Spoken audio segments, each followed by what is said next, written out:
네, 우리 계속해서 우리 이렇게 예배하라. 우리 주제 설교 시리즈 8번째 시간인데요. 오늘은 우리 예배의 장애물을 극복하라. 우리 예배를 드리려고 할 때 예배에 집중하지 못하게 만들고 또 예배를 드릴 수 있는데 오늘은 좀 쉬자. 또 오늘 마음도 복잡하고 뭐 이것저것 만사가 귀찮은데 사람들 부딪히는 것도 싫은데 그냥 오늘은 그냥 쉬는 게 좋겠다. 뭐 여러 가지 우리가 예배를 방해하는 장애물들이 여러 가지 많은데요. 우리는 그것을 극복했으면 참 좋겠습니다.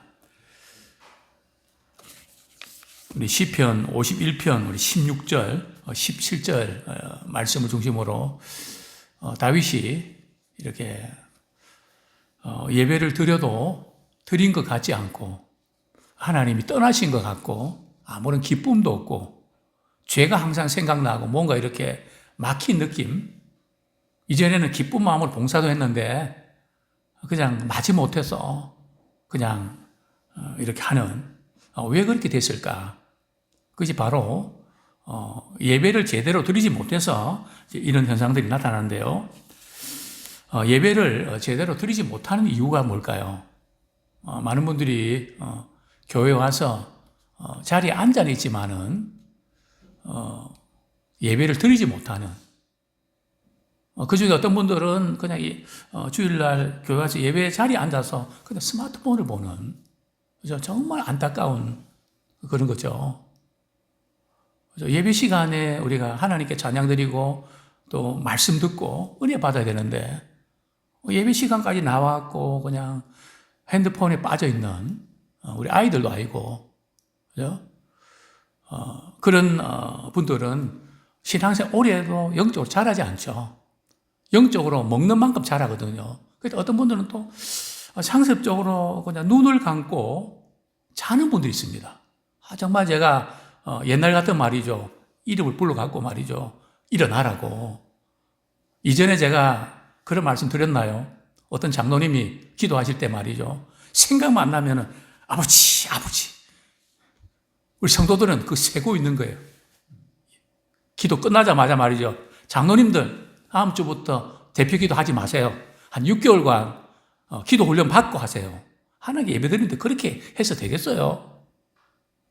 그 얼마나 미안할까요?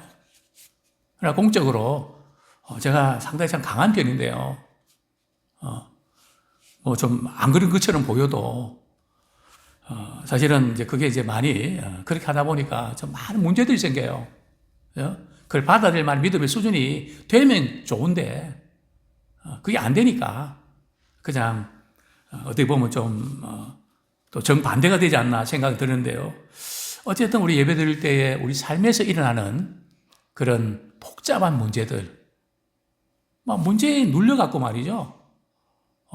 그 생각하다가 그냥 눈은 떠 있지만 찬양도 부르지만 아무 생각 없이 물론 우리가 너무 힘들 때는 그럴 수 있죠. 우리 매번 우리가 예배에 집중하고 그런 건 아니잖아요. 너무 힘들고 어려울 때는 그러나 그게 상습적으로 되면 계속 그러면 큰일 난다는 거죠. 잠도 그렇죠. 너무 피곤하면 졸리기도 하죠. 왜 안 졸리겠습니까? 저도 설교하다가 제 목소리에 잠이 깨는 경우도 있는데요. 너무 피곤하면 그럴 수 있죠. 그러나 그게 상습적이 되면 안 된다는 거죠. 뿐만 아니라 이 불편한 관계, 그죠? 성도들 사이에 관계가 안 좋으면 말이죠. 아이고, 오늘은 좀 쉬지. 왜 또 왔냐? 반갑고 기뻐야 될 텐데, 걸림돌이 돼서 말이죠. 왜냐면 마음에 미움이 생기니까. 예배 시간에 막 그냥 죄를 짓는, 그죠? 얼마나 참 안타까운. 또 어떤 분들은, 가정에 불편한 관계들, 그냥 집에 들어가기도 싫고, 제가 이전에 참 똑똑한 분이시고 참 괜찮은 분인데 늘 이렇게 집에 늦게 들어가세요. 집사님 일이 그렇게 많으신가 보죠. 뭐 일도 많긴 하지만요. 집 구석에 들어가기 싫어요. 집이 구석이더라고요. 참 그러면서 눈물이 글썽한 그 모습들 볼 때 참 가정에서 이런 아픔들 가질 때 참 예배 집중하기 어렵겠구나. 그런 참 마음 아픈 그런 시간도 있었습니다.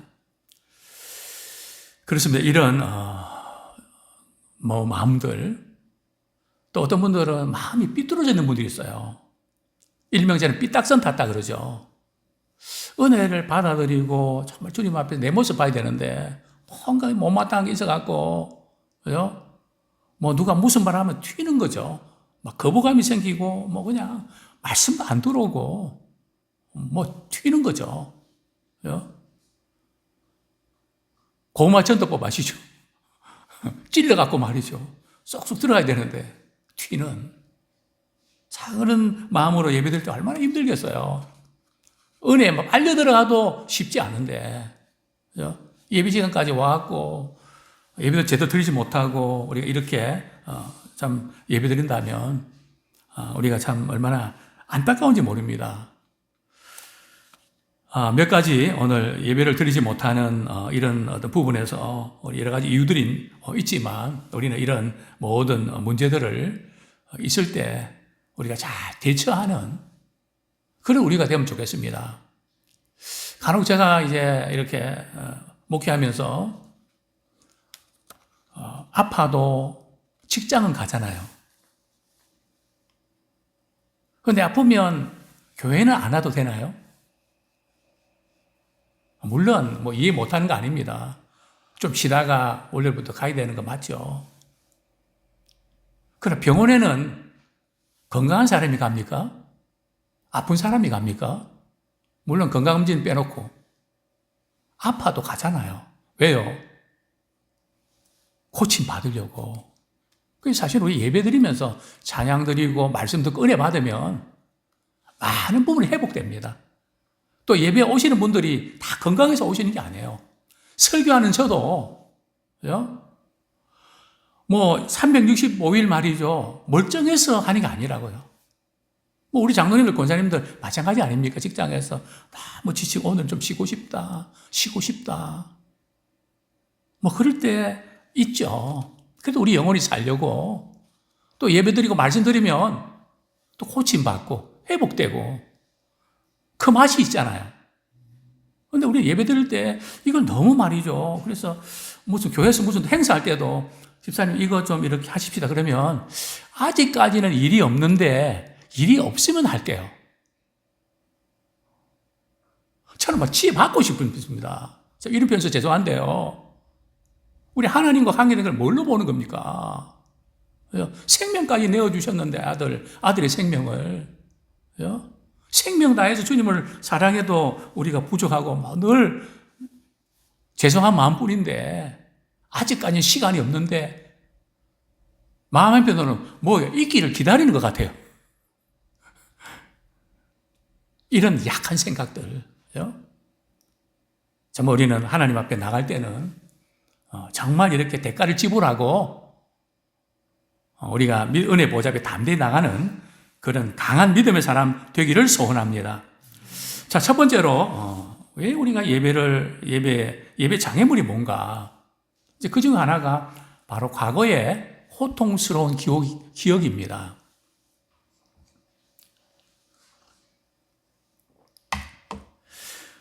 우리 이제 예레미야 48장 11절 한번 보겠습니다. 모압의 심판에 대해서 하나님께서 이렇게 말씀하셨는데 이제 비유를 들고 있죠. 예레미야 48장 11절 우리 같이 한번 읽겠습니다. 시작. 모압은 젊은 시절부터 평안하고 포로로 되지 아니하였으므로 마치 술이 그 찢기 위에 있고 이 그릇에서 저 그릇으로 옮기지 않은 것 같아서 그 맛이 남아있고 냄새가 변하지 아니하였도다. 모압 사람들은 너무 평안하게 지내다 보니까 타락하게 됐죠. 자기 자신 잘 믿는다고 생각하고 괜찮다고 생각했는데 우리 하나님 보실 때는 너희들이 나를 버렸다. 하나님 안 믿는다는 게 아니거든요. 예배 안 드린다는 게 아니거든요. 봉사 안 한다는 게 아니거든요. 할 것은 다 하는데 하나님 보실 때는 마음은 딴 데가 있단 말이죠. 하나님이 우리에게 원하시는 방식대로 예배 드리지 않고 물론 하나님이 원하시는 방식으로 완벽해야 된다. 그런 건 아니죠. 우리의 마음 자세가 정말 주님을 향해서 간절히 사슴 신임을 찾게 그 갈급함처럼 은혜를 사모하는 그런 마음이 있는가 하는 그 부분이 중요하죠. 그러면서 이제 예레미야는 포도주를 제조하는 비유를 들고 있는데요. 당시에 이제 포도주를 어떻게 제조했는지 아십니까? 그죠? 물론 포도 틀에 뭐 양이 많으면 그냥 그 남자가 말이죠. 장화를 신고 막 지리겠거든요. 그죠? 그렇게 이제 포도주를 얘기도 했지만, 어떤 경우들은 이제 많지 않은 경우들은 으깬 포도를 말이죠. 용기에 넣고 가만히 둡니다. 그죠? 그러면 어떻게 될까요? 찌꺼기나 이런 것들이 깔아앉죠. 그죠? 그러면 그 이제 그릇을 말이 다른 데로 옮깁니다. 그러면 또 조금 찌기가 적어지고요. 여러 번 이렇게 옮기면 달콤한 향이 나고요. 또 이렇게 좋지 않은 불순물들이 제거가 된답니다. 그래서 그건 이제 고급 포도주라고 합니다. 그죠? 마찬가지로 늘 우리의 죄의 이끼들을 이것이 이제 옮겨져야 되는데 참 이것을 제거해야 되는데 그대로 두면 이제 하나님의 심판을 받게 된다. 이제 모압이 심판받게 될 것을 이렇게 경고하는 메시지 아닙니까? 그렇습니다. 우리가 하나님 예배할 때에 장애물이 있는데요. 먼저 교회는 다양한 그 신앙의 그런 스타일 가진 분들이 교회에 나오는데, 물론 교단마다 조금 차이가 있죠. 어떤 분은 막 뜨겁게 기도하고 뜨겁게 찬양하고 뭐 이런 교회도 있는가 하면, 또 어떤 교회는 또 비교적 좋게 조용히 예배드리고 이렇게 시끄러운 걸 싫어하는, 그리고 또 이제 찬양 드릴 때도 손을 들고 찬양 드리는 분도 있고 어떤 데 조용히 드리는 분도 있고, 근데 예배하는 방식이 다 다르단 말이죠. 그래서 우리는 그 예배하는 방식이 다른 것 때문에 시험 들거나 예배에 지장받으면 안 돼요. 그것 때문에 마음에 미움이 생기고 뭐 진짜 그냥 왜 저렇게 믿지? 또 판단할 것도 아니고요. 각자 우리 은혜 주신 대로, 그죠? 크게 기도한 부르짖는 분도 있을 거고 그렇지 않은 분도 있을 거고, 그죠? 그래서 우리는 예배하는 그 방식, 기도하는 방식 이런 것 때문에 우리가 예배 드리는데 지장받으면 안 된다는 거죠. 그분이 어떻게 이렇게 예배를 드리든지. 그렇습니다. 뿐만 아니라 우리는 과거에 고통스러운 기억들이 이상하게도 예배 시간이 되면 말이죠. 잡생각이 많이 난다는 이야기를 많이 합니다. 그죠? 다른 때는 괜찮은데 말씀 들을 때 딱 되면 이상하게 뭐 이렇게 뭐 없나는 생각도 나고, 남자들 같은 경우는 말이죠. 또 어떤 경우는 뭐 여자들 같은 경우는 또 야, 오늘 예배 끝나고 반찬 뭐 해 먹을까? 냉장고에 들락날락거리시고, 뭐 여러 가지 그냥 생각 안 해도 되는 부분들을 자꾸 이렇게 이상하게 한단 말이에요. 그러니까 예배는 영적인 전쟁입니다. 그게 우연하게 그렇게 일어나는 것보단 말이죠. 나중에 좀 말씀드리겠지만 사단은 말이죠. 우리가 예배에 집중하지 못하도록 막 흔들어 놓습니다. 그렇기 때문에 우리 예배를 위해서 기도로 준비하는 거, 예배 집중을 위해서 마음을 쏟는, 그리고 또 충분한 수면, 뭐 이런 것들이 다 복합적으로 이렇게 준비가 돼야 됩니다. 어쨌든 우리가 이렇게 안 좋은 그런 생각들, 기억들 날 때 그걸 어떻게 대처해야 되는가. 매번 만약 그런다면 그건 우리가 좀 우리 목장에서도 나 예배 시간이 이런데 그 문제를 듣고 기도하고 해결 방안을 찾으셔야 됩니다. 정말 안타까운 거거든요. 또 두 번째로는 가정에서 말이죠. 아버지의 사랑을 받지 못했던 분들 경우는 하나님 아버지에 대한 이미지가 잘못되어 있을 수 있습니다. 엄하고 막 그냥 욕하고 막 냉담하게 대하고 충분히 사랑을 받지 못하면 하나님 아버지에 대한 잘못된 이미지 때문에 마음에 와 닿질 않습니다. 그럴 수 있죠. 아버지에 대한 안 좋은 이미지, 또 과거에 누구한테 받았던 말로 인한 상처들, 또 제가 이전에는 참 상담을 참 많이 했습니다. 근데 지금은 상담을 이렇게 뭐 할 기회들이 없고, 뭐 이렇게 우리 권사님들이나 또 잘 이렇게 하고 있기 때문에 할 기회들이 없는데, 왜 안 하는가 하면, 상담을 하면 내 자신의 아픔이 드러나잖아요. 그죠? 그래서 힘들고 어려울 때는 그 이야기를 막 했는데, 정신을 차리고 보니까 어떤 마음이 들까요? 창피한 마음이 들거든요. 부끄러운 마음이 생기거든요. 물론 그것을 우리가 믿음으로 극복하면 성장할 기회가 되는데, 그러다가 설교 들을 때 어떤 생각할까요? 목사님이 내 이야기 하는 거지, 내 들으라고 하는 거지. 거의 다 그쪽으로 연결됩니다. 사실 그렇지 않은데 누가 그러겠어요? 그렇게 들려지는 거죠. 그게 너무 힘들면 교회를 떠나더라고요. 저 그런 것들을 제가 여러 번 보면서 그럴 수 있겠다. 그래서 우리가 이런 어떤 부분에서 좋지 않은 생각들, 이런 것 때문에, 그러나 어떤 분들은 이런 분이 있죠. 남편들 경우에 아내를 교회까지 데려다 주고 자기는 안 들어오죠. 왜 그런지 아십니까? 물론 예배 드리는 것이 어색하고 그래서 그럴 수 있습니다. 그 중에는요, 예배 드린다는 것은 굉장히 어려운 일이라는 걸 아셔야 됩니다.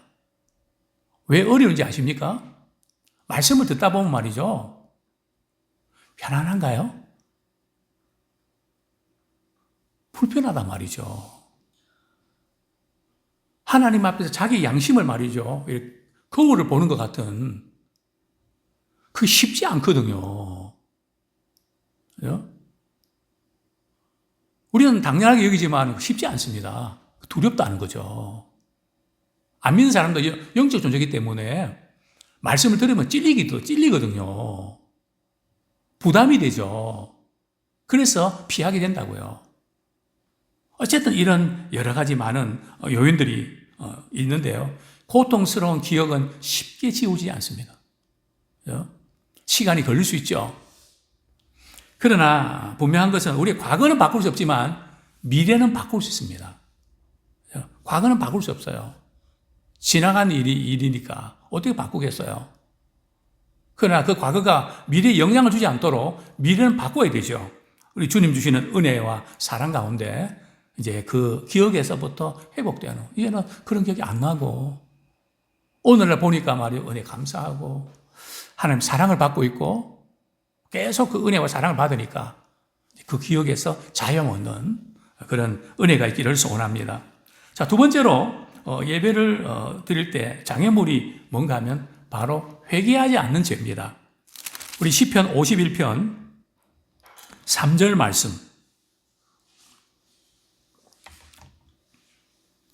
시편 51편 우리 3절 말씀 같이 한번 읽겠습니다. 시작. 물은 나는 내 죄가를 아오니 내 죄가 항상 내 앞에 있나이다. 그죠? 죄가 생각이 나서 죄가 막혀버리면 예배를 드릴 수가 없죠.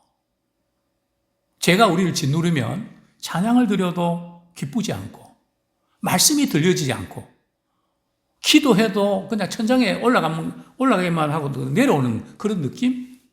그죠? 그러니까 예배가 제대로 작동이 되지 않는, 드려지지 않는, 다윗도 그랬죠. 우리아의 아내 바세바를 범하고, 또 남편 우리아는 말이죠. 충신인데, 결국은 전쟁터에서 화살바지로 죽게 만드는 그 어간에 말이죠. 성경을 보면 다윗이 기도했다는 그런 기록이 있나요? 또 말씀을 가까이 하고 또 하나님 경배했다는 기록이 그게 없거든요. 그래서 죄를 가까이 하면 예배가 멀어지고 교회가 멀어지고, 교회를 가까이 하고 예배를 가까이 하면 죄가 멀어지는 그런 원리들을 우리는 발견하게 됩니다. 물론 우리가 저런 부분에 죄를 짓곤 하는데 좀 습관적이고 반복적인 그런 죄 있잖아요. 그런 것은 예배 드리는데 치명적인 장애물이 됩니다. 우리 그 부분들을 우리가 처리를 하셔야 되죠. 존 번연은 말이죠. 철로 역정에서 조그만 틈이 배를 파산시켜서 말이죠. 파멸에 이르게 된다. 조그만 그 배에 틈이 생겼는데 물이 이제 글로 들어오면서 말이죠. 결국은 배가 파산되는. 제가 계속해서 들어올 때, 허용할 때에 파멸에 이르게 된다고 경고하고 있는데요.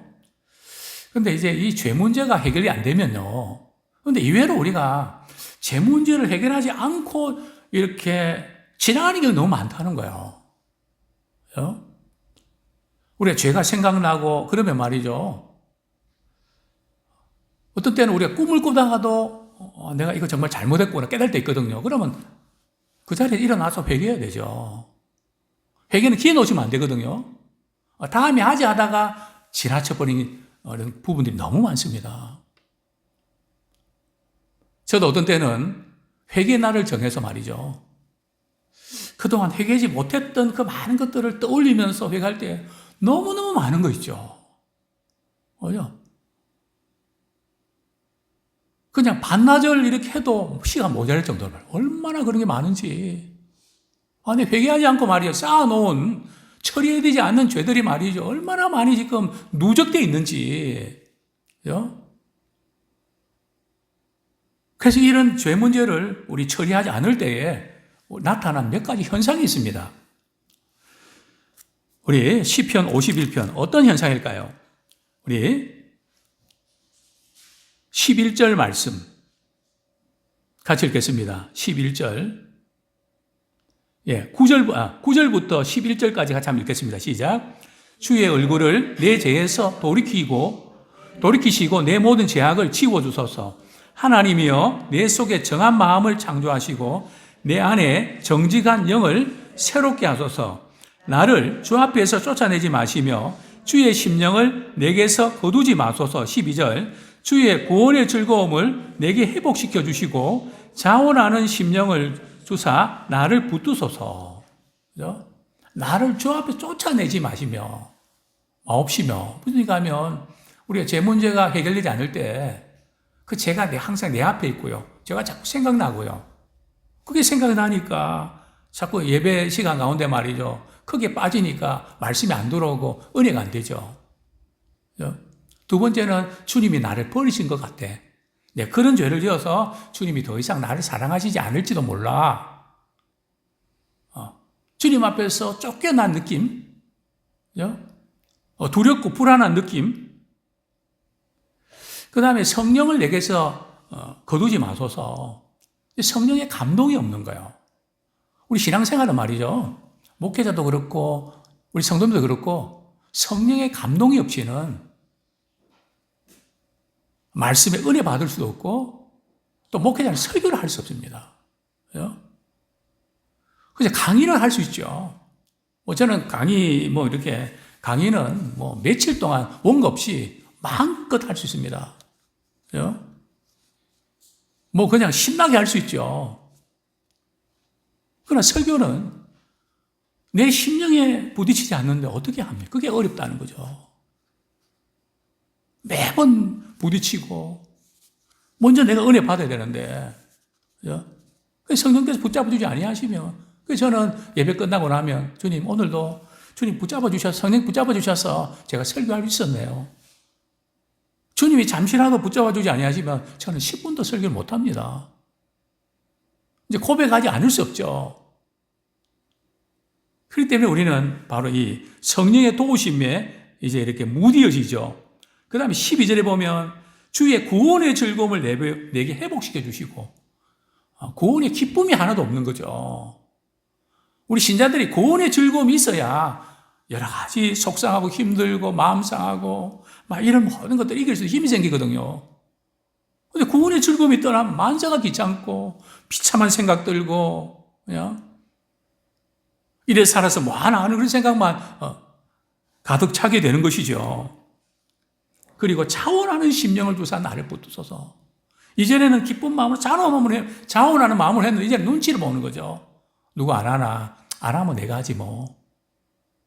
자원하는 심령이 사라지고, 그래서 마지 못해서 내가 직분 받았으니까 형식적으로 안 하면 안 되니까 그 정도의 수준이 머무는 그것이 예배와 연결되어 있음을 보게 되는데요. 성경은 말씀합니다. 우리 시편 51편 정말 주님이 기뻐하시는 제사는 예배는 어떤 예배인가? 16절, 17절 같이 읽겠습니다. 시작. 주께서는 제사를 기뻐하지 아니하시나니 그렇지 아니하면 내가 들었을 것이라. 주는 번제를 기뻐하지 아니하시나이다. 하나님께서 구하시는 제사는 상한 심령이라. 하나님이여 상하고 통회하는 마음을 주께서 멸시하지 아니하시리이다. 주님께서는 제사 드리는 그 자체를 기뻐하는 게 아니라 어떤 마음으로 드리는가. 주님 앞에서 내 자신을 바라볼 때에 내가 이거밖에 안 되나.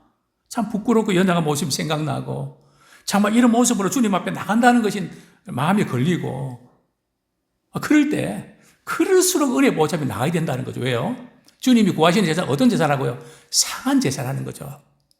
나 자신이 실망하고 또 주위에 있는 모든 관계 때문에 실망하고 마음이 그냥 복잡하고 그럴 때 주님, 제가 이런 가운데 주님 앞에 은혜를 힘입고자 나왔습니다. 그때 우리가 그 중심을 주님이 열람하시고 생각지 않은 은혜를 우리 부어주시는 것이죠. 자, 세 번째로 시간에 쫓기는 삶. 우리 예배를 드리는데 너무 바쁘게 그냥 시간 보내는, 물론 우리가 부지런히 열심히 사는 것 중요합니다. 그러나 너무 바쁘게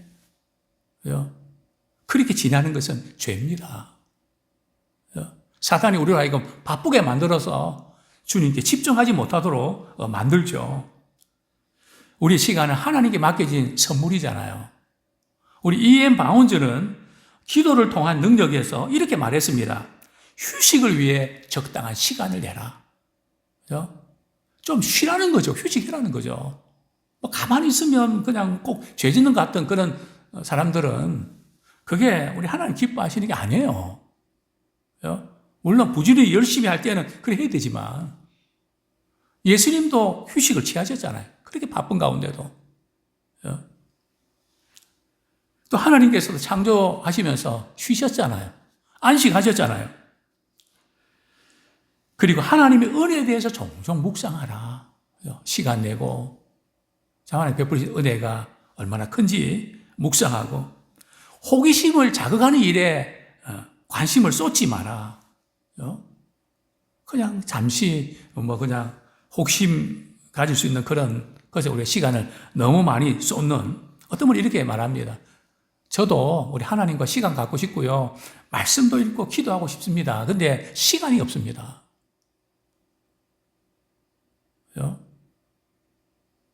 이해 못하는 건 아닙니다. 근데 정말 시간이 없는 걸까요?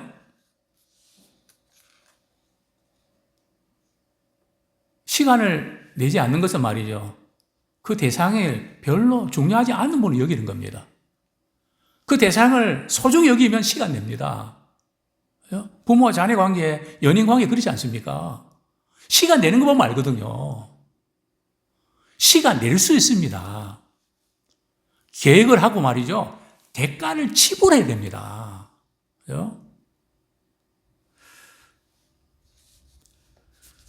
네 번째로 주의 결핍 장애. 우리 사회가 너무 빠르게 돌아가기 때문에 말이죠. 어느 하나에 집중을 잘 못하고 TV 리모컨 말이죠. 이게 채널 수가 몇 개입니까? 저도 간혹 뉴스 듣고 이렇게 좀 이렇게 보는 말이, 이거 넘기기가 귀찮아요. 꺼버립니다. 엄청 많고 말이죠. 그냥 이게 돌리고. 집중 못한다는. 그래, 주의 결핍 장애가 요즘 아이들에게 많이 일어나고 어른들에게도 많이 일어나지 않습니까? 또 뿐만 아니라 스마트폰 때문에 말이죠. 그것 때문에 집중을 못 합니다. 금방 장면이 바뀌어야지. 계속 한 5분, 10분 하면 못 견디거든요. 그래서 바로 우리 예배 드릴 때도 바로 이런. 근데 비엔나에 가면 예술의 도시 아닙니까? 음악회 이렇게. 저도 몇 번 갔는데요. 당시에 베톤 음악회 이렇게 연주하러 가면 말이에요. 보통 시간이 얼마 걸리는지 아십니까? 4시간에서 6시간 걸렸습니다. 요즘도 뭐 한 2시간, 1시간 반 안에도 막 조는 분들이 많죠. 그래서 그 음악에 대해서 감상하기보다는 뭐 처음부터 막 그냥 내리 조는, 집중을 못하는. 점점 이게 집중하기 어려운 그런 시대. 토마스 아킨페스는 말이죠. 그리스도를 본받아라는 그 유명한 그 책에서 이렇게 말하고 있습니다. 우리는 너무나 자신의 변덕과 환상에 집착하고 덧없는 것들에 쉽게 몰입합니다. 아무런 가치 없는 것에 너무 쉽게 몰입한다는 거죠. 또 요즘은 우리 핸드폰이나 인터넷, 그것 때문에 더 그렇죠. 자, 우리 예배를 드릴 때 말이죠. 집중하기 위해서 어떻게 하는 게 좋을까요? 자리 배치도 중요합니다. 가능하면 앞자리에. 그럴 때에 산만하지 않습니다.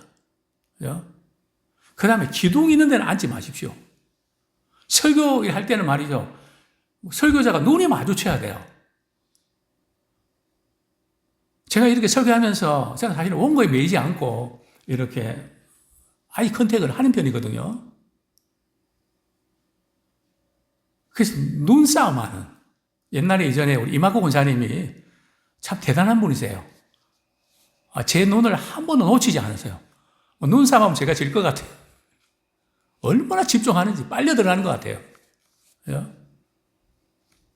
학교에서 선생님하고 말이죠. 눈을 마주치면서 그 애들 공부 잘하잖아요. 집중력 가지고. 예배도 마찬가지입니다. 그렇습니다.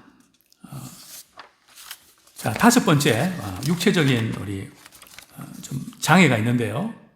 몸이 아프다든지, 또, 조용히 앉아있는 거 좀 이렇게, 아이를 또 돌봐야 되기 때문에 집중하지 못하는, 참 우리가 교회가 좀 자원이 있으면, 지금 우리 아이들 때문에 예배 못 드리는 분들은 그 멀리서 와서 말이 은혜 받지 못하고, 참 이렇게 보내는 걸 때 참 마음이 아픕니다.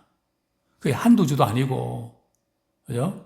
아이들이 자라기까지 좀 같이 이렇게 예배 드리세요.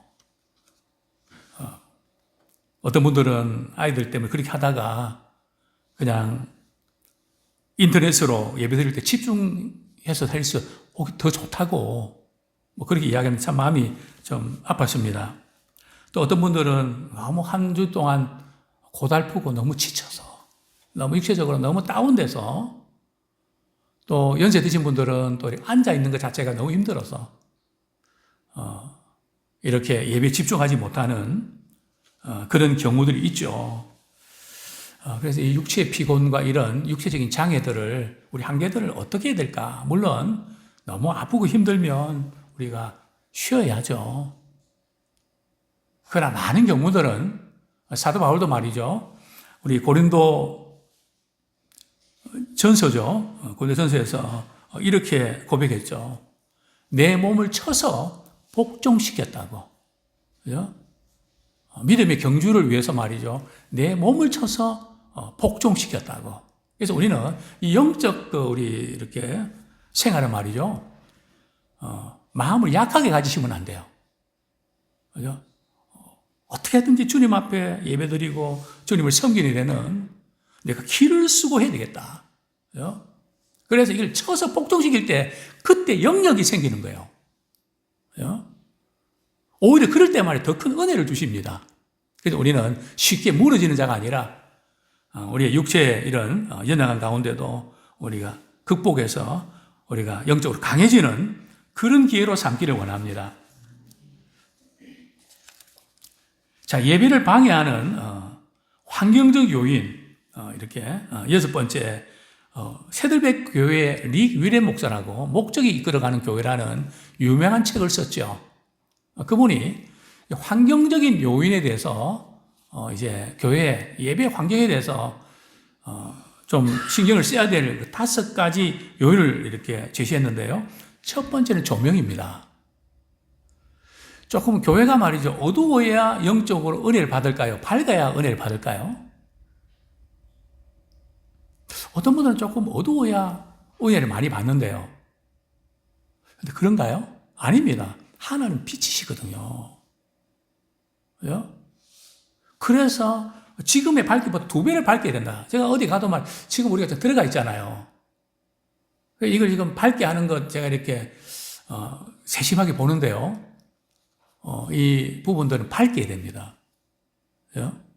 그래서 조명을 2배나 밝게 된다. 집에서도 말이죠. 밝게 하고 이렇게 생각하세요. 다만 하나 빼고 이러지 마시고. 그거 아끼는 것보다 밝게 환하게 사는 게 훨씬 더 중요합니다. 정서적인 부분에서 말이죠. 너무너무 필요한 부분이죠. 자, 두 번째는 말이죠. 음향시설입니다. 이 새돌리교도 처음 이제 15년간 예배를 이제 드리면서 음향시설에는 투자를 많이 했다 그러거든요. 사실은 이제 참 예배를 이렇게 드리면서 제가 어떤 때는 사인을 주거든요. 우리 강 목사님은 목소리가 커갖고 말이죠. 저쪽에 조금만 해도 소리가 엄청 커요. 톤이 크단 말이죠. 그럼 볼륨이 줄여 넣거든요. 그래서 제가 이제 설교 드리면서 사인을 해도 그걸 이렇게 보고 좋지 않은 분 별로 없어요.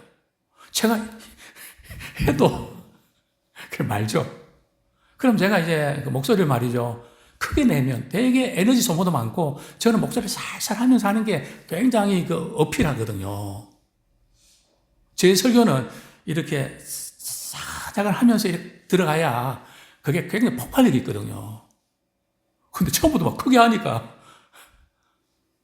굉장히 좀 내가 볼 때 그래서 어떤 교회는 음량시설 앞에서 말이죠. 목사님 조절할 수 있도록 그렇게 하는 분도 있고요. 또 이제 이 마이크는 정해져 있잖아요. 그분은 그렇게 이야기합니다.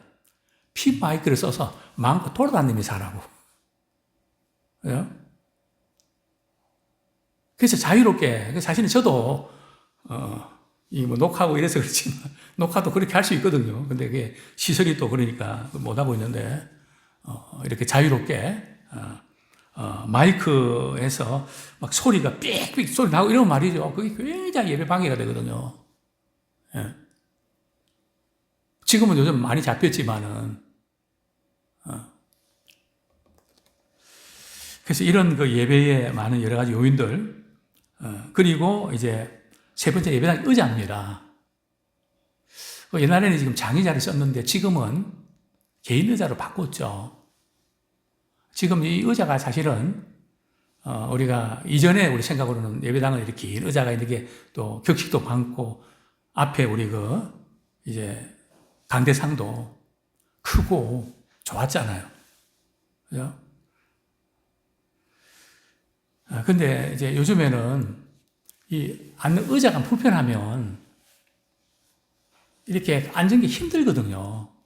그분이 이렇게 이야기합니다. 가능하면 개인적인 거로 바꾸셔야 됩니다. 편하게 바꾸셔야 됩니다. 그리고 만약에 장의자를 있을 때는 53cm 떨어져야 됩니다. 그래야 불편하지 않습니다. 근데 우리는 53cm 아니라도 앞뒤로 앉아서 되니까. 그죠? 그래서 이 지금 의자도 전체 예배에 많은 영향을 줍니다. 그죠? 그리고 또 이야기합니다. 의자는 교인들 수보다 많으면 안 된다고. 왜냐하면 교인들이 빈 의자를 보는 게 엄청난 스트레스를 하는 거죠. 그죠? 그래서 의자가 좀 부족하면 더 놓더라도 의자 수를 많이 해갖고 빈자리를 많이 두지 마라. 그것도 나름대로도 일리가 있다고 저는 생각합니다. 그 다음에 예배당의 내부 시설 온도도 잘 조절해야 되죠. 너무 추워도 안 되고 너무 더워도 안 되고, 그죠? 조금 여름 때는 조금 이렇게 좀 겨울에는 조금 싸늘할 정도로 졸리면 안 되니까요. 그래서 그거를 이렇게 잘 조정해서, 그리고 저희들이 이제 또 예배 드릴 때도 예배를 드리는 모든 위원들이 준비해서 다 이제 이게 어떻게 하고 어떻게 다 해야 되는데 저희 교회는 자원이 부족하다 보니까 그런 어떤 아쉬운 부분, 안타까운 부분들 알면서도 현실적으로 할 수 없는 다 교사 다 바쁘기 때문에 이게 돌아가지 않는 그런 여러 가지 많은 요인들이 있는데요. 뿐만 아니라 깨끗하고 안전한 육아실, 깨끗한 휴식 공간이 예배에 큰 영향을 미칩니다. 대부분의 성도들은 말이죠. 설교의 내용은 잊어버리지만 악취는 안 잊어버린다 그럽니다. 그죠? 그래서 교회를 이렇게 청소하고 이렇게 섬기는 그것이 얼마나 중요한지를 우리가 또 확인해야 되는데, 아무쪼록 참 우리가 예배 드릴 때 여러 가지 방해하는 요인들, 그 많은 것도 있는데, 우리 마음, 환경, 뭐 여러 가지 또 시설, 뭐 이렇게 또 장치들 여러 가지 있는데, 정말 하나님이 기뻐 받으시는 그런 살아있는 예배를 드릴 수 있으면 참 좋겠습니다.